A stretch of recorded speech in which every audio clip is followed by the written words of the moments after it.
had some land in eastern Washington. And on his land this man he had a deep dark hole upon. People came from miles around to throw their trash down in to see how deep the hole was and listen for its end. Then one day, that fateful day, they forced Mel off his land. They paid him off and sent him off down under with a plan. They hid Mel's hole and covered it up so ne'er it could be found, so no one would ever know what's deep down in Mel's ground. Yippee-yi-yi.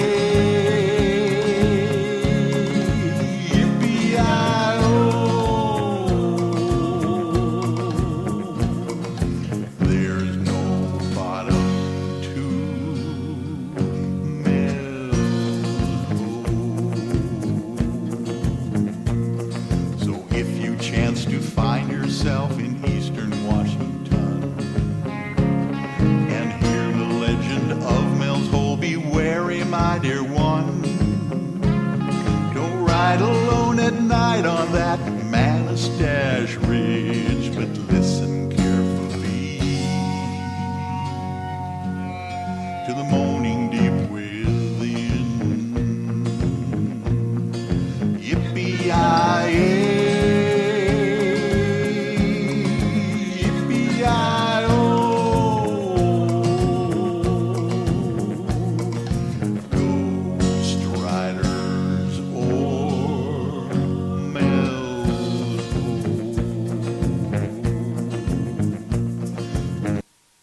For the best in paranormal talk radio, you're listening to Night Dreams Talk Radio with Gary.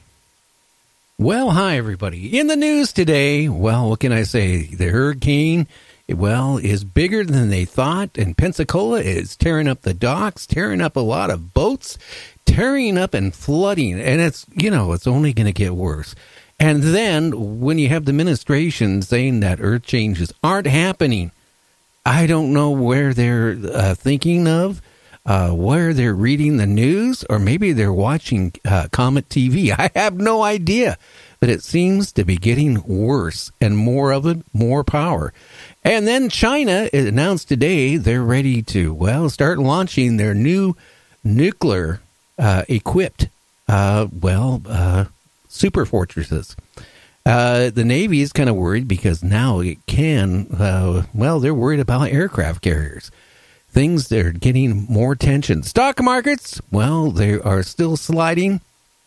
Our president says, oh, don't worry, it's just an adjustment. But then, he was yelling at the feds here today, saying that they shouldn't be raising the interest rates up so fast. They need to slow down because it could do harm to the economy. And then a lot of the bankers out there and economic people are saying, the stock market is starting to, drop because, the tariffs. People are worried. It's going to affect a lot of businesses.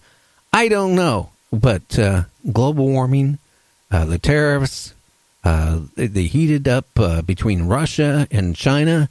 I don't know. It's kind of like the Cold War, only worse, happening now. And gee, I thought we'd never run across that again. Well, tonight we have Lori Yaney will be on and talking some stories and stuff like that right after this. Night Dreams, Scary Story Night on Friday nights. Call in at 9:30 p.m. Pacific at 1-253-203-6695. You're listening to my friend Gary Anderson on Night Dreams Talk Radio, the best in paranormal radio. Well, I can't say, John, it's the best, but you know what? Your humor is the best. Hey, Lori, how is it going for you tonight? It is going very well. Oh, what part of the country do you live in? I live in Ohio, and right now it's raining, so... Yeah, well, we are about 3 hours behind you, so... Yeah, well, I'd rather have the rain than the hurricane. Oh, yes. And it seems like I these... feel sorry for those people. Yeah, you know how much economic damage it does in the areas. It just gets slammed like this. I mean, businesses go out of business. People lose property. They lose their houses. They get displaced, and then the flooding happens. And it's just like back to back. And I got a funny feeling, Lori, it's going to keep getting worse. Yeah, I think so, too. But don't worry, the administration says there's no global warming for another 100 years. Do you buy that one? Well, I'm not much into politics. I'm not either, but you know what? I really like planting my feet on the ground and having it underneath me. I have grandkids, I have children. Well, my children are all adults, but I got a whole bunch of grandkids. I have 8 kids. So, I mean, we did our bit to increase the population. But, I'm really worried. At my age, I'm not going to see what's going to really start happening because I'll be gone by then. But I worry about my children and their children, my grandchildren. I'm really worried what type of world they'll have in about another 20, 30 years. Well, I am too, and I actually think it's getting worse and worse all along. Well, why don't you were a dispatcher for a police department? I bet that was the type of job you go to work, and I bet you had stomach problems by the time you retired from it. Actually, no. You learn to kind of separate yourself from the job. And, if something happens during your shift, you do your work, you're there for your people. And then if you need to break down, you do it later after your shift is over. Did you ever have to go home and have a good cry from what you heard, with Aunt Bina, what happened? I've had a few. The instances both involved little kids, which is something that nobody in law enforcement or EMS or anything of that side, that really gets to them. Yeah. I don't know. I at one time I thought when I was younger, I thought about being a dispatcher and then at one point a 911. But, I preferred doing commercial radio. The only thing I had to worry about was a job from day to day. Yeah. Well, why don't you tell everybody you write books, you're retired. Why don't you tell us about the books you wrote? Well, I have books that I have 12 published books right now. I'm working on 2 more. I have mostly paranormal stories. I do have a series that is supernatural law enforcement, and it has incidents that has occurred throughout my career. But it has supernatural people in it instead of humans because, you have to add a little bit of a twist. So, but I have one children's book with short stories I wrote to my grandchildren, and I have another one of those in the works right now. Oh, wow.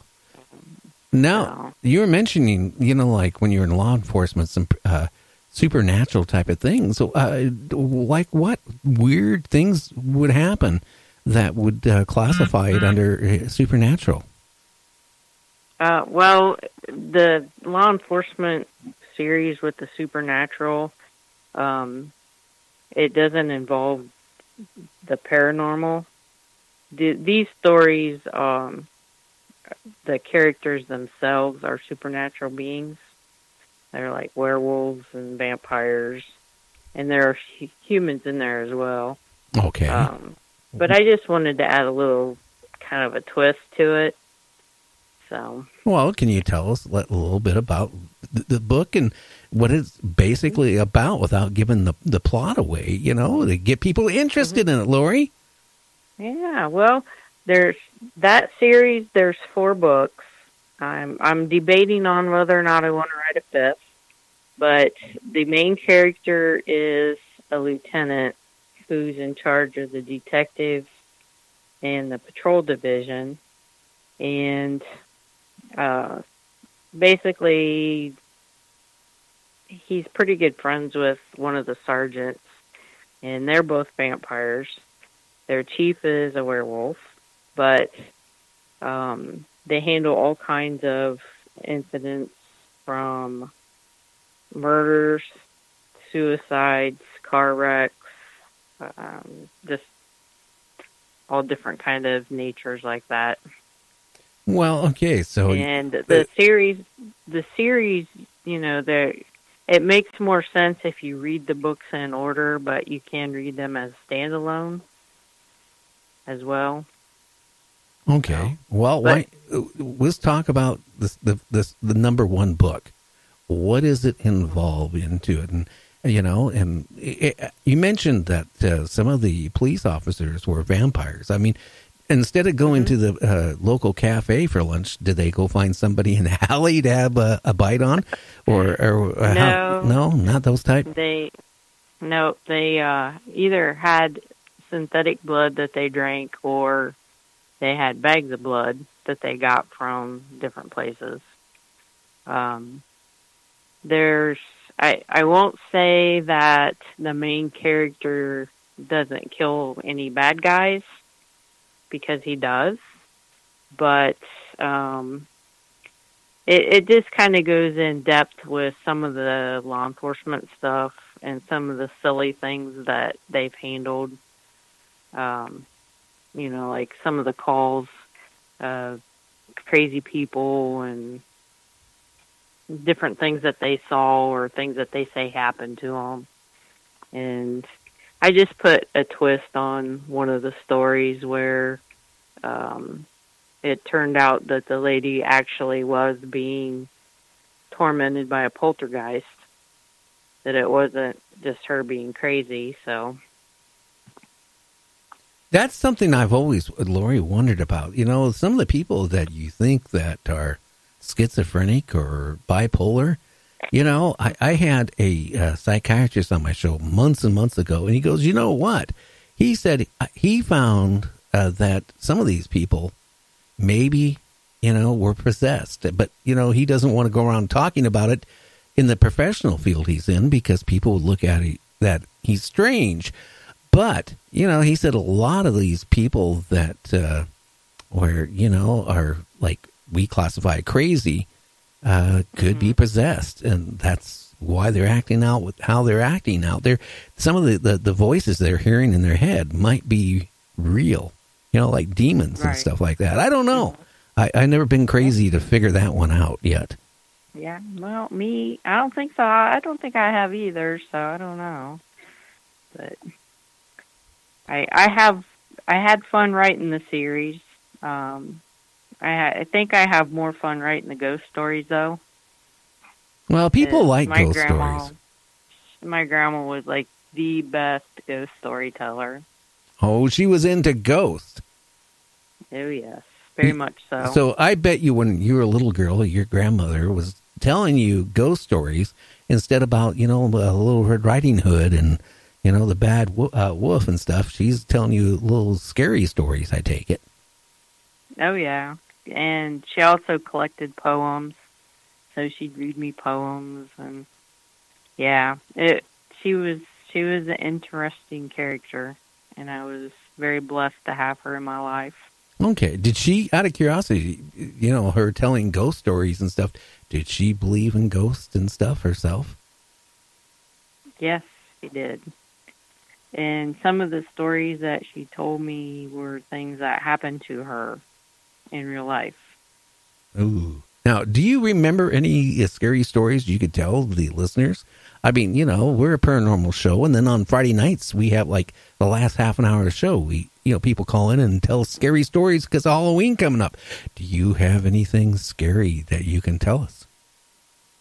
Well, I can tell you a couple.